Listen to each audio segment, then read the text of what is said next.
หมอลำเบบีอยู่ถูกที่ถูกเวลา สวัสดีครับผมสวัสดีพี่น้องป้องปายครับมิตรหมอแค้นแฟนหมอลำยินดีต้อนรับเข้าสู่ช่องไทยซิเกตชาแนลสวัสดีไปยังแฟนคลับเอฟซีสาวน้อยเพชรบันแพงแฟนคลับเอฟซีลาดน้อยอุ๋งอิงสู้ขู่สู้คนเด้อครับเด้อมือนี้เป็นมือพักมือเศร้าเป็นมือเดินทางของทางทีมงานสาวน้อยเพชรบ้านแพงมืออื่นครับพ่อกันที่อำเภอพยัคฆภูมิวิสัยจังหวัดมหาสารคามมือนี้ถือว่ารีแลกผ่อนคลายมาเว่าฮอดจอดถึงครับเรื่องหมอลำเบบีแห่งวงสาวน้อยเพชรบ้านแพงนั่นคือน้องใหม่อนันตยาสาวน้อยจากคูเมืองบุรีรัมย์จังไรจังว่าหมอลำเบบีมาอยู่ถูกทีถูกเวลาหนึ่งครับ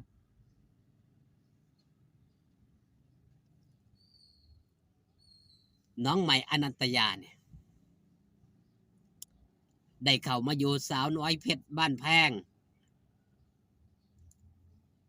ในต้นฤดูกาลพี่น้องปองปายมิตรหมอแค้นแฟนหมอลำกับบ่ค่อยได้เห็น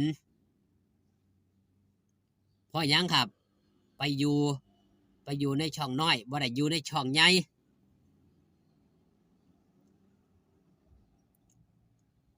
เมื่อบ่กี่มือที่ผ่านมาเฮาได้เห็นครับน้องใหม่นี่ได้เข้าสู่ช่องใหญ่ช่องหลักโดยการบอกกล่าวเล่าแจ้งจากหัวหน้าผู้นำทีมงานผู้นำสมองเพชรอย่างบอสโจนี่ละบอกเอาน้องใหม่นี่ไปถ่ายคอนเทนต์กับพวงมณีเพื่อหยังครับเพราะหยังเพิ่นแนมเห็นแสงเด็กน้อยเริ่มสีฉายแสงเด็กน้อยเริ่มสีฉายแววเนื่องจากหยังครับเนื่องจากว่าช่องพ่อกันใช่ช่องเสียนนท์อีกหลากหลายช่องเริ่มเข้ามาให้ความสนอกสนใจในโตน้องใหม่บอกง่ายๆครับเด็กน้อยมันมีของ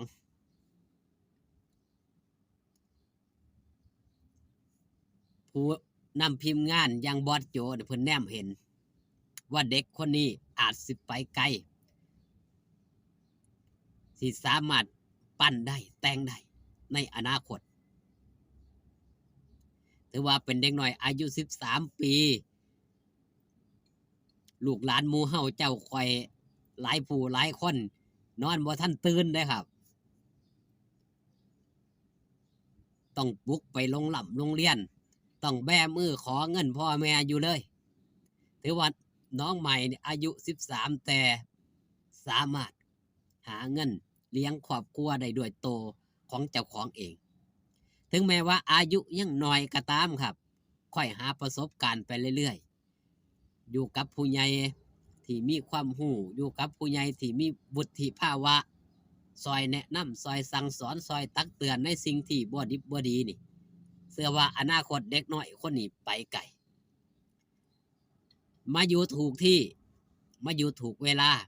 นั่นคือมาอยู่กับหลาดน้อยอุ๋งอิงมาอยู่กับภูมิแสงอยู่แล้วน้องใหม่ถือว่าแสงกำลังขึ้นมาพอมาเจอแสงใหญ่ย่างหลาดน้อยอุ๋งอิงเป็นผู้ที่มีแสงเปล่งประกายอยู่แล้ว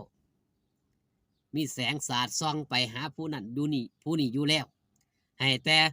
ผู้ใดกล้าเข้าหาเมื่อเข้ามาเฮาก็จะเห็นมิตรหมอแค้นแฟนหมอลำหลายผู้หลายคนได้เบิ่งได้แย่งก็อดดีใจไปนำบ่ได้เกิดหยังจากหยังครับเริ่มแรกเกิดจากความสงสารพอเด็กน้อยโตคนเดียวแม่นบ่ครับ มาอยู่ในแวดวงการหมอหลองหมอลำอายุเพียงแค่13นี่ต้องไอ้พลัดพรากจากบ้านจากซองมานี่มาอยู่วงหมอลำนี่อยู่ผู้เดียวบ่มีผู้หลักผู้ใหญ่มาอยู่นำพ่อตะได้มาอยู่กับพ่อนนท์แม่บีนี่ละของหลานน้อยอุ้งอิงนี่หลายผู้หลายคนครับหลานน้อยอุ้งอิงกับพ่อแห้งแล้วพอเอาน้องใหม่มาเนี่ยเข้ากันกบคือแค่มีตรงกันด้วยความปงลงเปงเลงปังลางนี่ละเด็กน้อยๆบ้านๆคือกันนิสัยใจคอใกล้เคียงกันไปกันได้ครับนี่ละสิ่งที่บอสโจเพิ่นได้มองเห็นเพิ่นได้เล็งเห็นบ่ว่าจะเป็นความสามารถการร้องการล่ำการแสดงออกของน้องใหม่อนันตยานี่เป็นเด็กน้อยถือว่าหูจักควบไปกับเอื้อยนี่แฟนคลับ FC เอื้อยขอถ่ายรูปน้องก็ขยับออกไปห่างๆคือไปยืนบ่กล้าสิอยู่ใกล้เอื้อยพอหูโตเจ้าของเองว่าโตเจ้าของนี่อยู่ในสถานะหยังก็ค่อยเป็นค่อยไปค่อยขยับขยื่นกันไปเพียงแต่ว่ามาอยู่กับหลาน้อยอุ้งอิงนี่ถือว่าเป็นสิ่งที่ดีพอแฟนคลับ FC มากมายหลายผู้หลายคนได้เล็งเห็นได้มองเห็นบ่ว่าจะเป็นความประพฤตินิสัยใจคอกสิได้เบิ่งกสิได้แย่งซอยๆกันเป็นพลังบวกให้กันและกันมาอยู่ถูกที่นั่นคือสาวน้อยเพชรบ้านแพงมาอยู่ถูกเวลาณขณะนี้วงการหมอหลองหมอลำนี่ต้องการยังครับต้องการเด็กน้อยวัยเด็กที่มีความสามารถเพื่อเอามาเติมเพื่อเอามาสร้างสรรค์ผลงานในอนาคตนี่ก็ถือว่า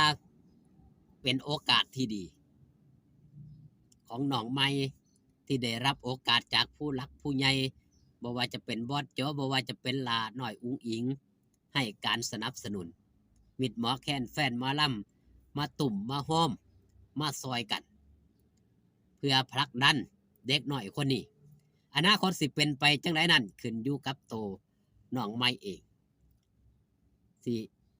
ก้าวผ่านไปลุล่วงด้วยดีหรือสิสะดุดขาเจ้าของก็อยู่ที่โต